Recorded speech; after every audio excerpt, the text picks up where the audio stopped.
I already have a video where I read out my SOP and explained the structure of my SOP and how to write a good SOP. But apparently some people are still doing it the wrong way. I received some SOPs and I'm like, this should not be in your SOP if you want to get an admission. So in this video, I'm going to be sharing some things that you should not include in your SOP so that you don't get a rejection. So if you want to know more about that, please keep on watching.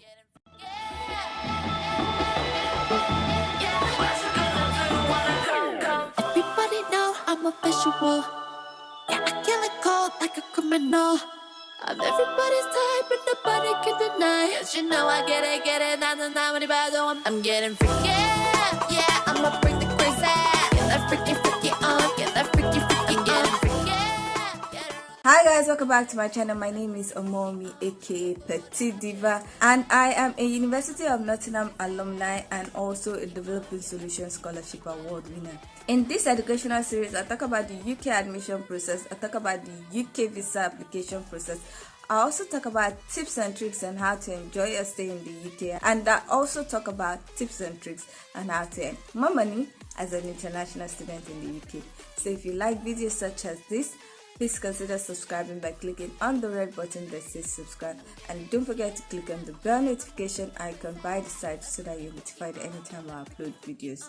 Now before we get into this video, I just want to remind you that I offer some UK educational services, and some of the services that I offer are SOP writing, academic CV writing to increase your chances of getting an admission, and I also offer the UK admission package in which I write your SOP for you, I write your academic CV, I also curate courses and schools that best fit you so that you can choose from those courses and schools and increase your chances of getting admission. And I also help you with the application process. So if you want any of my services, please check the description box for my email address and send me an email, or you can consider joining the Telegram group and then send me a private message.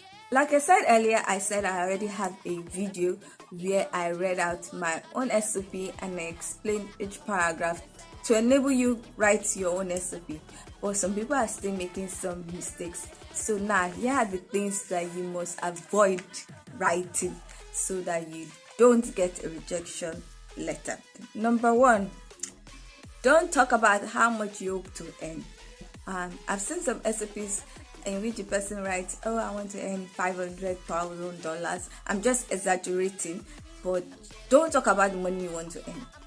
Just your SOP is supposed to show that you want to create a positive impact in the world. Talking about money is just being selfish. Even if when you apply for those courses and when you gain the MSc, your chances of getting more money and as a salary increases. But that should not be your focus, and that should not be included in your SOP. So please don't talk about any money that you want to earn or you hope to earn. Now you can talk about the career prospects for that course. You can talk about your career ambition, like, oh, I want to be a senior lecturer, I want to be a senior researcher or something, but not the money you expect. Okay. Number 2, don't include that the fact that you get an admission will be your chance to escape your country. I don't understand. Why would you say it will give me a chance to escape my country, or it will give me a chance to relocate, or it will give me a chance to move to the UK? No, you can include that probably at the end that also studying in this school in this part of the UK would enable me to experience the castle or the coast life or so and so. Just look for something in the country or in the city or in the county that has been like a tourist attraction. You can say, I want to experience the culture in a city. For example, Nottingham is the city in which Robin Hood, remember the childhood hero that steals from the rich and gives to the poor? Yes, Robin Hood was based. So you can say going to the school, probably at the end, after you've talked about the most important thing, could be an opportunity for me to experience the culture of the town where Robin Hood was based. It's a whole lot better than, oh, coming to the UK could help me escape. You will just, to them, it will be like you are a flight risk and you're not going to go to school. You're going to just use them to enter the UK and disappear. So avoid saying that in your SOP. Now, the third one is, please do not put any sub-story in your SOP. Oh, I broke my leg, that's why I could not get a first class. Oh, I entered somewhere, I did not remember anything. They don't want to know. What you're supposed to use your SOP is to hype your abilities. If you got a third class, please don't mention it. Hype other things that you are good at. Hype your work experience. Talk about the courses you did in school. Talk about the skills you gained from the courses in school. Talk about the things you did in school that gave you some skills or knowledge. Talk about the knowledge you gained. Talk about the skills you developed. Your work experience, talk about it. Talk about the skills. It's not just talking about, oh, we are cleaning floor, oh, we are doing this. Talk about your ability to organize things, your ability to spot problems, your ability to think critically. Those are the things that you talk about. Your ability to communicate. If you do presentation at work, it's a skill. You can tell what, okay, we do presentation, or while I was working in so place, I gained presentation skills. I learned how to use the PowerPoint. Those are things you talk about. Not, oh, there's a reason why I didn't get first class. There's a reason why I didn't get Shigba. It's not necessary. Okay? Number 4, it's okay to switch careers. In the UK, they love people switching careers. They appreciate people switching careers. But when you're writing your SOP, don't say, oh, even though my undergraduate degree is not in this, it's not related to this, No.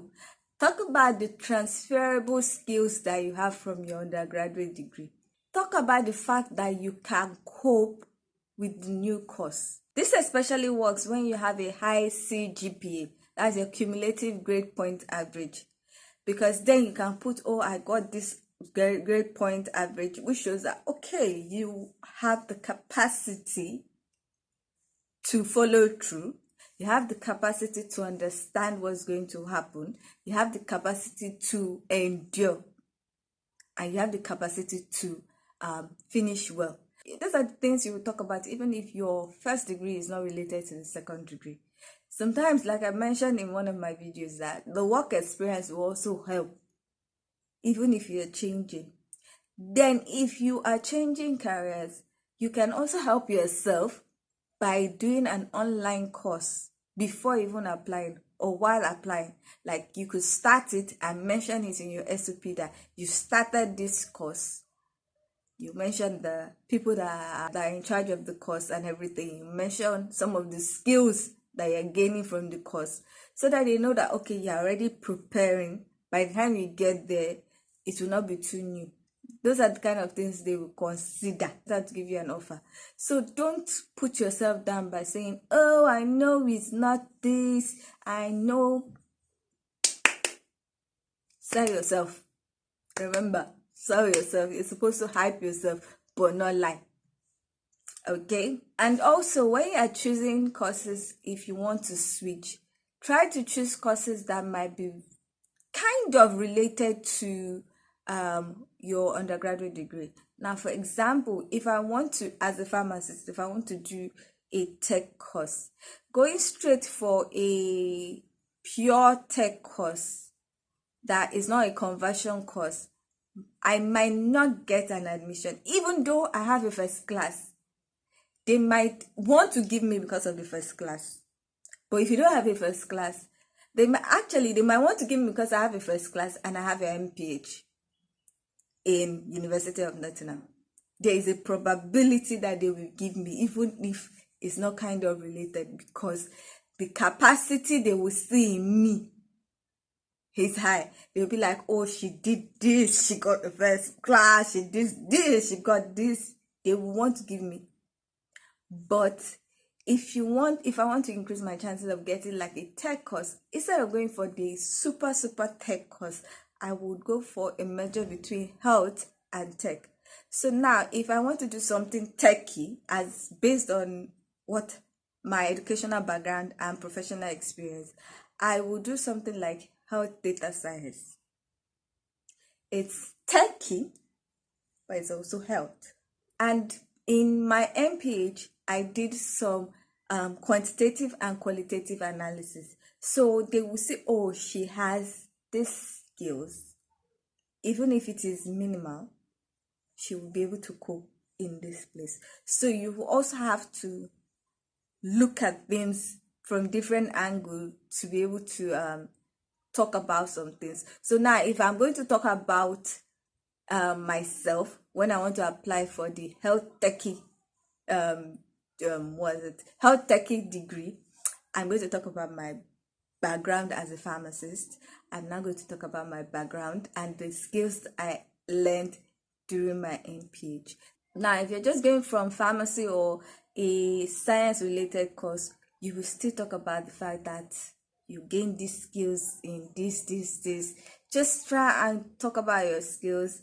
And then if you're going to apply for a health techie course, you should start, like I said earlier, start preparing by doing an online course. There's so many on Udemy, there's so many on Coursera. Help yourself to get that admission. Show proactiveness. Now, the fifth one is please don't in your SOP abuse anybody. I know for Nigerians, Buhari is making things unbearable, but please don't include that in your SOP. Don't abuse anybody, don't abuse any leaders. You can talk about the fact that, okay, we don't have good healthcare system. If you're maybe applying for a public health course or a health course, you could talk about that. It's not putting the blame on one person or anybody, it's just saying this is the situation we have. Like now, when I applied for my MPH, I talked about the fact that the maternal mortality rate in Nigeria is very high. That time it was 500 or 548 per 100,000. Now it's about 800 or almost 900, which is showing that it is not getting better. That shows that we have a problem in Nigeria. But I did not blame anybody. I didn't say the leaders. I didn't say anything. I did not blame anybody. I did not say my village people are annoying me. Nothing like that. Don't let them be the reason why you don't get an admission. Just keep it non-abusive, okay? Any which way, I hope this helps you in writing your SOP. If you cannot afford my services, I hope it helps you in getting an admission. Sometimes you might write a statement of purpose or a personal statement that is not up to standard, but because of your work experience or because you submitted a CV that showed your work experience, they would most likely want to give you that admission. So they might tell you to rewrite your SOP and give you a time frame to rewrite it, because they want you, but they cannot put that as part of your admission document, because all these things are being reviewed later on. So I hope this helps a lot. I hope it gives you more clarity on how to write your SOP, and you can also check my other video where I read my SOP. So that's all for today's video. If you liked it, please give it a thumbs up. If you are not yet subscribed, please consider subscribing by clicking on the red button that says subscribe, and don't forget to click on the bell notification icon by the side so that you're notified anytime I upload videos. Now, with all that said, thanks so much for watching. I hope to see you in the next one. Bye.